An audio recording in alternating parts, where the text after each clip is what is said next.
working for the Hague Institute for Innovation of Law, but I've had the privilege in my past life to be a politician. So when you talk about mad dogs and corrupt people and bias, I cringe. The judiciary should not be seen mingling with politicians. Who are the judiciary? They're Nigerians. And I think that's for me, I think that is the root of the problem. Somehow, you become a governor and you're no longer a Nigerian. Somehow you become a judge, you're no longer a Nigerian. You're a president and you're no longer a Nigerian. And that is the root of the problem. It is a Nigerian problem. If you're a corrupt Nigerian and you're made a judge, you will be a corrupt judge. If you're a corrupt Nigerian and you become a SAN, you will become a corrupt SAN. The problem is a Nigerian problem. It starts from the home, it starts from the communities. We don't even hold each other accountable any longer.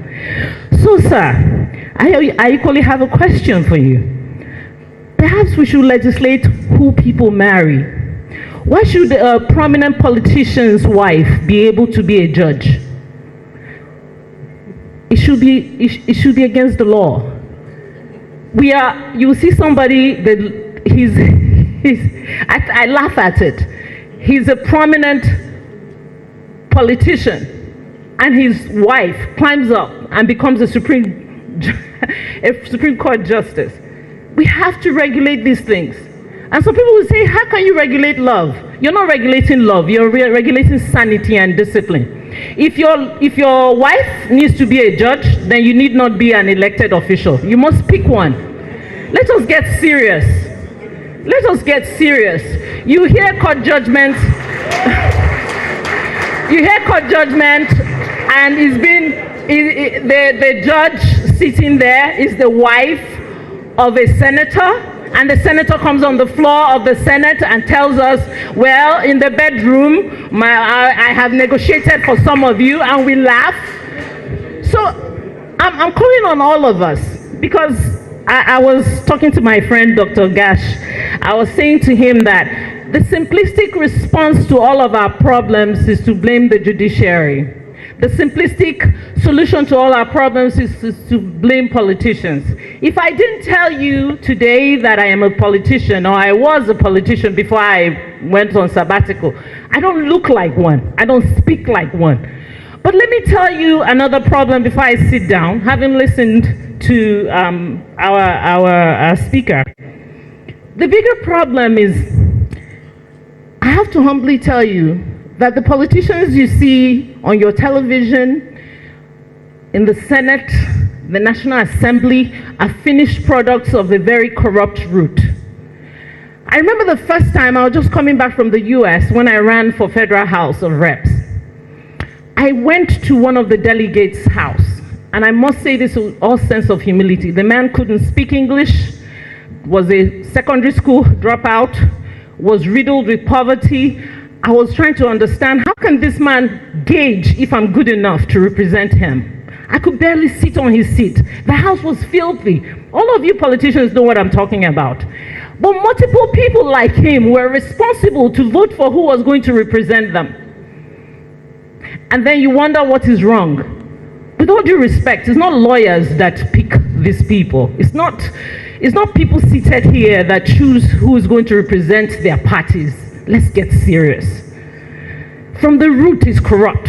When it's time to pick those delegates, politicians pick delegates who cannot barely understand the system. All they know is the brown envelope. And you let them elect your senators and House of Reps members, and what do you expect to get out of it? Let's get serious. When they're writing these delegates, most of them are not even educated. They can't read, they can't write. They don't understand anything. They're waiting for the bags of rice. They don't care about issues. Give me the money. And then finally, because maybe this is not the right time to say all of this, but finally, before I sit down, I want to challenge us. Are you waiting for your turn? Because the last election to me was the most sincere. A man who is now, with all due respect, our president, said it is his turn. I felt that was the most sincere statement, because amongst the political class, amongst the judges, amongst the judiciary, the legislative, all of us are waiting for our turn. Our turn for the embarrassingly reality that we are left to cater to ourselves. The very nature of the Nigerian state is what is creating the electoral rot.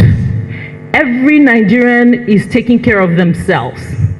So when you are elected, when you're looking for office, you're looking for a means to take care of yourself. Pay school fees, pay for your electricity, pay for water, pay for the road, pay for everything. Even your security you pay for. So tell me, how can you elect me and expect me, who is coming from my own slice of the national cake, to protect yours? The problem is all of us sitting here and those sitting out there. It may be simple to hold the judiciary responsible, but what I hold them responsible for, with all due respect, is before you became a judge, you were a Nigerian. And sir, because you're the governor we're seeing, you were once a governor, and now you are the chairman of the ruling party. Before all of that, you were a Nigerian. Let's think about Nigeria first. Thank you very much. First, let me commend my brother, the senior advocate, for a great paper. Noni saying was brilliant. There are so many brilliant people, but there are few sincere and honest people. So I respect and commend you for the truth. Brilliance is cheap, but honesty is expensive. Thank you very much. Let me say this very clear, and I'm going to respond to 3 key points. First, in every country, elections are won on strategy.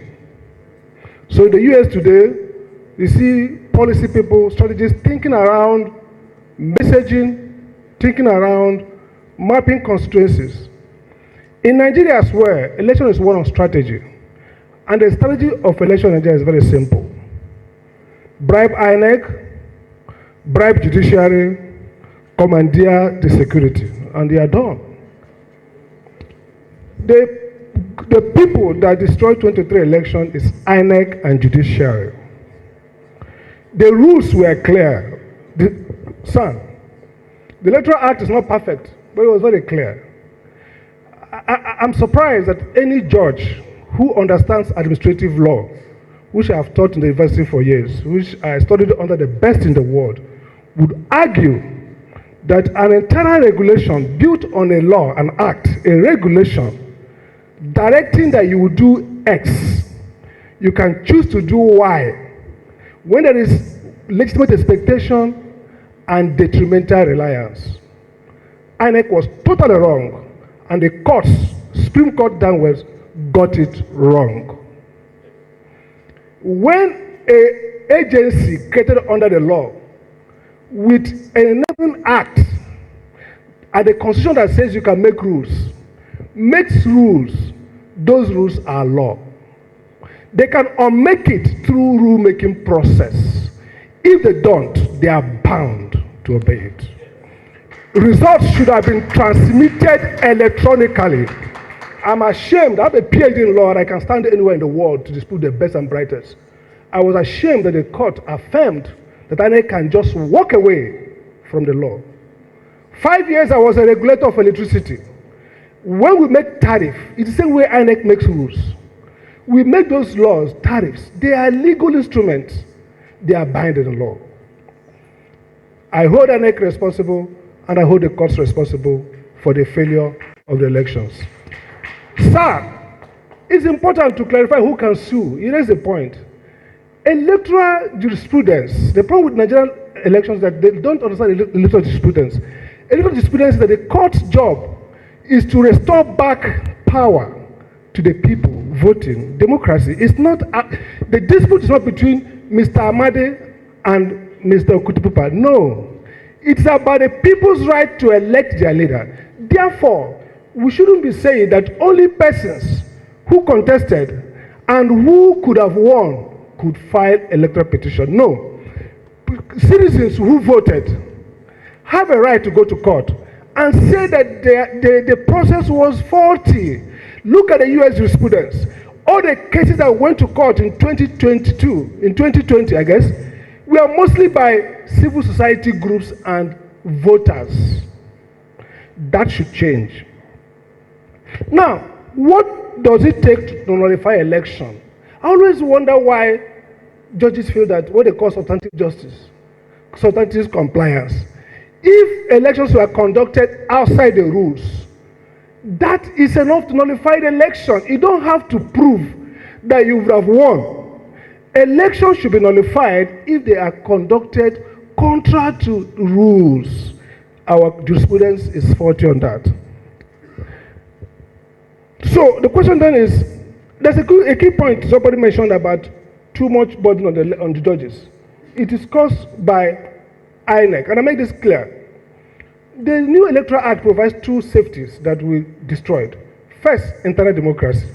It says that all candidates must be either elected directly or indirectly. If you choose indirect, then it laid out democratically elected.